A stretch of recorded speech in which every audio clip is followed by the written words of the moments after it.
Bonsoir à tous. L'invité de l'entretien du jour est professeur de relations internationales et d'économie politique à l'université Félix Houphouët-Boigny de Côte d'Ivoire. Il est aussi auteur et membre du FPI, le parti du président Laurent Gbagbo. Avec lui ce soir, nous évoquons le retour au pays après 10 ans d'absence de l'ex-président ivoirien. Professeur Pierre Dagbo-Godé, bonsoir.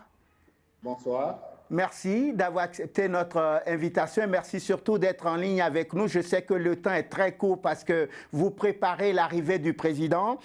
Vous qui êtes à l'intérieur, quelle est l'ambiance en ce moment auprès des partisans du président? L'ambiance est bonne. Nous sommes très heureux que le président Gbagbo revienne au pays après 10 années passées à la Cour pénale internationale. Mais nous accueillons cela avec beaucoup d'humilité. Beaucoup de nos militants sont en prière depuis ce matin. Voilà, tout le monde attend le président Gbagbo tout simplement. Voilà. Pourquoi priez-vous? Vous n'êtes pas sûr de son retour? Parce qu'il vient de loin. Il vient de loin. Vous savez très bien que ce n'est pas évident que les prisonniers de la CPI reviennent dans leur pays d'origine. Pour nous, le président Gbagbo revient, c'est une grâce de Dieu. Donc nous prions pour cela et nous prions pour que cela se passe normalement et qu'il soit vraiment devant nous à partir de demain. Professeur, comment qualifierez-vous ce retour? Est-ce que c'est une victoire du président Gbagbo sur Alassane Ouattara ou, comme le dirait l'ex-président Mobutu Sese Seko, ni vainqueur ni vaincu? Écoutez, nous, au niveau du FPI, notre éducation ne nous dit pas de parler de victoire. Nous disons tout simplement que le président Gbagbo n'aurait pas dû être à la CPI. Voilà, il revient dans son pays et nous en sommes heureux. Nous ne raisonnons ni en termes de victoire, ni en termes de défaite. Ce qui est important, c'est la Côte d'Ivoire. Nous voulons la réconciliation en Côte d'Ivoire, la réconciliation avec le président Gbagbo, et c'est ce que nous attendons. Professeur, mettre le pavillon présidentiel à la disposition de l'ex-chef d'État, est-ce que c'est un véritable geste de réconciliation ou c'est de la communication politique à votre avis? Pour nous, c'est un bon signe, peu importe que ce soit de la communication politique. Pour nous, le président Gbagbo est un ancien chef d'État. C'est un droit pour lui déjà d'être au pavillon d'honneur. Et si le président Alassane Ouattara l'a accepté, nous ne pouvons que saluer cette décision. Pour nous, le plus important est que les Ivoiriens se retrouvent et reprennent la vie comme elle était auparavant. J'ai vu que dans son village natal, les gens ont commencé la fête depuis quelques jours. Il y a beaucoup d'effervescence sur ce retour. Est-ce que de l'intérieur, vous-même, vous sentez que ce retour est un retour attendu? C'est un retour attendu. C'est un retour attendu depuis très longtemps. Voilà pourquoi il y a cette effervescence. Et franchement, nous sommes heureux que le président Gbagbo retrouve sa terre natale. Et c'est tout à fait normal que dans son village à Mama, les populations soient mobilisées pour cette occasion. Est-ce que ce soir, professeur, vous qui êtes membre du FPI, est-ce que ce soir vous dites merci, président Ouattara? Nous disons merci à Dieu. Et non au président Ouattara? Mais le président Ouattara est un Ivoirien comme tout le monde. Le président Gbagbo a été incarcéré à la CPI, il a été jugé, il a été acquitté. C'est un juste retour des choses. Nous remercions tous les Ivoiriens qui ont participé par leur prière, par leur soutien matériel et moral à l'éclatement de la vérité, à l'acquittement du président Gbagbo. Et voilà, nous sommes heureux que le président Ouattara ait accepté cette décision de la CPI, qu'il accepte que le président Gbagbo revienne sur la terre de ses ancêtres. Voilà. Donc merci à Dieu et merci à toute la société ivoirienne. Très bien. Professeur, vous qui êtes un homme de droit, est-ce que vous acceptez l'idée que les gens avancent en disant que les victimes ont été sacrifiées sur l'autel de la réconciliation nationale? Ce sont des considérations morales que vous soulevez. Le droit a été dit à la CPI. Le président Gbagbo rentre en Côte d'Ivoire, il a été acquitté et comme le dit la constitution ivoirienne, aucun Ivoirien ne doit être amené à vivre en exil. C'est tout à fait normal que le président Ouattara, le gouvernement, les Ivoiriens se mobilisent pour accueillir le président Gbagbo. C'est un juste retour des choses. Le droit a été dit, il ne faut pas soulever des questions morales pour envenimer les choses. Quand nous serons tous en Côte d'Ivoire, dans le cadre peut-être d'un forum de la réconciliation, nous pourrons poser le problème de toutes les victimes de la crise post-électorale de 2011. Est-ce que vous êtes en train de me dire là que les victimes n'avaient pas de droits plus que cela? Non, les victimes avaient des droits. On n'a jamais dit que les victimes n'ont pas de droits, mais tout ce qu'il ne faut pas confondre les choses. Le président Gbagbo avait été accusé pour crime contre l'humanité. Après la crise post-électorale, il a été jugé, il a été acquitté. C'est tout à fait normal qu'il rentre en Côte d'Ivoire. Maintenant, la question des victimes se posera peut-être autrement devant une autre juridiction, peut-être devant la CPI elle-même autrement composée. En tout état de cause, le président Gbagbo a été acquitté. C'est ce que nous retenons au regard du droit pénal international et au regard du droit pénal ivoirien. Professeur, puisqu'on prête beaucoup de vertu au président Laurent Gbagbo, est-ce qu'on peut imaginer qu'à son retour, il ait un mot à l'endroit de ses victimes, justement, parce qu'il est l'un des protagonistes quand même de cette crise post-électorale? Mais je n'en doute pas, le président Gbagbo est un grand homme.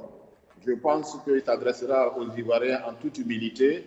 Et si besoin est qu'il s'adresse aux victimes, il n'hésitera pas à le faire. Au niveau de votre parti, est-ce que quelque chose est prévu dans ce sens, en ce moment où vous attendez le retour du président? En effet, nous avons à l'époque tenté d'initier les États généraux de la République. Voilà, on l'avait proposé au président de la République. Nous pensons qu'avec l'arrivée du président Gbagbo, ce sera la bonne occasion. Est-ce qu'une rencontre Ouattara-Gbagbo est possible aujourd'hui? Oui, nous le pensons. Sur quoi vous fondez-vous pour dire oui? Mais parce que nous sommes tous Ivoiriens, il n'y a pas de raison qu'on ne se parle pas. Il faut que, et puis ce sont des personnalités. Le président Ouattara est le président en exercice, le président Gbagbo est un ancien président. Il serait quand même dommageable que ces deux personnalités ne s'adressent pas à la fois ou ne communiquent pas ensemble. C'est le souhait de toute la population ivoirienne. Tout cela cadre avec la réconciliation.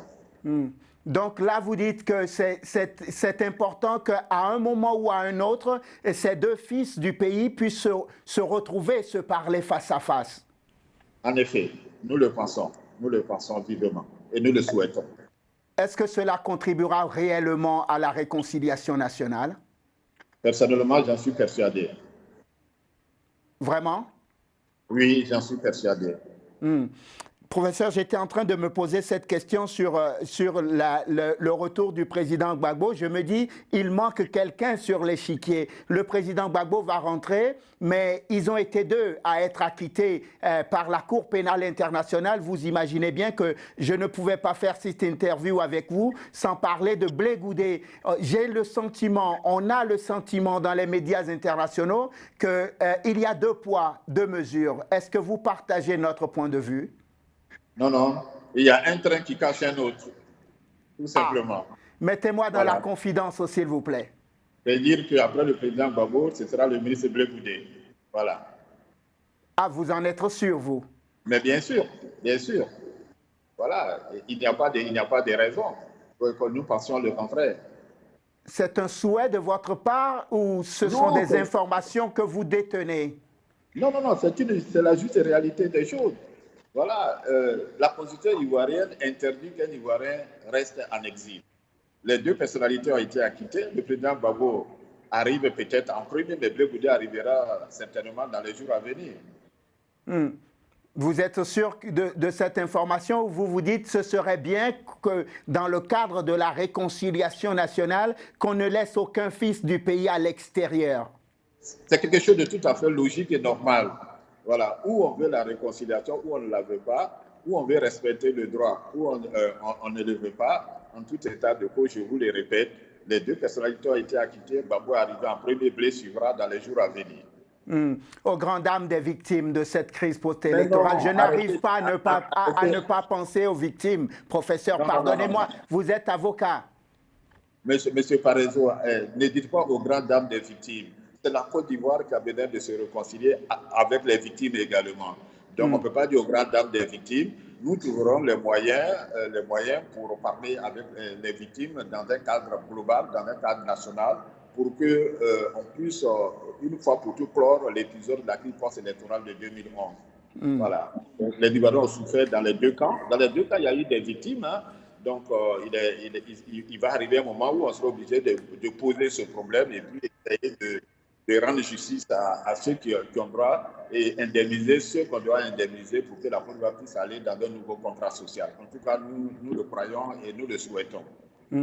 Professeur Dagbo Godé, est-ce que, pardonnez-moi de vous poser cette question, mais il est normal qu'on vous la pose, vous qui connaissez le FPI de l'intérieur, vous qui connaissez le président Gbagbo, est-ce que le président, l'ex-président, a encore un avenir politique dans votre pays, ou il va juste être, juste comme ça, une personnalité tutélaire désormais?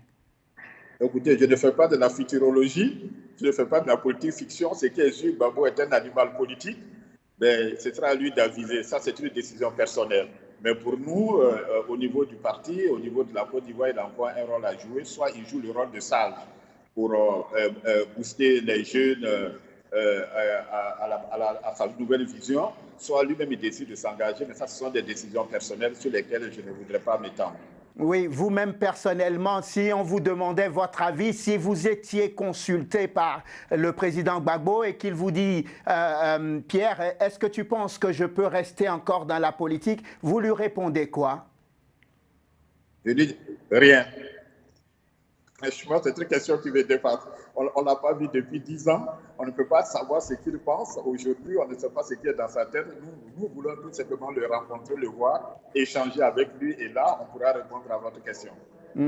Professeur, ce sera ma dernière question. Est-ce qu'avec ce retour du président Gbagbo, on peut dire que le processus de réconciliation dans votre pays est achevé ou nous ne sommes qu'au début, en fait, de ce processus? Nous ne sommes qu'au début du processus. Il y a encore beaucoup de choses. C'est-à-dire? Il y a encore beaucoup de choses. Il y a encore des prisonniers politiques en Côte d'Ivoire. Il y a des militaires qui sont en prison. L'arrivée du président Gbagbo ne peut qu'être le début d'un processus de réconciliation nationale. Et pour nous, c'est déjà une très bonne chose qu'il arrive au pays. Pierre Dagbo Godé, merci infiniment. Merci.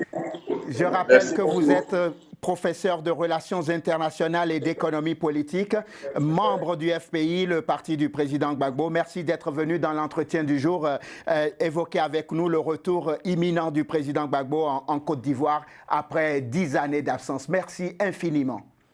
Merci beaucoup. Voilà, merci à vous de nous avoir suivis. Je vous souhaite de passer une excellente suite de programmes, évidemment sur Télésud. On se retrouve la semaine prochaine pour un nouveau numéro de l'entretien du jour. D'ici là, portez-vous bien.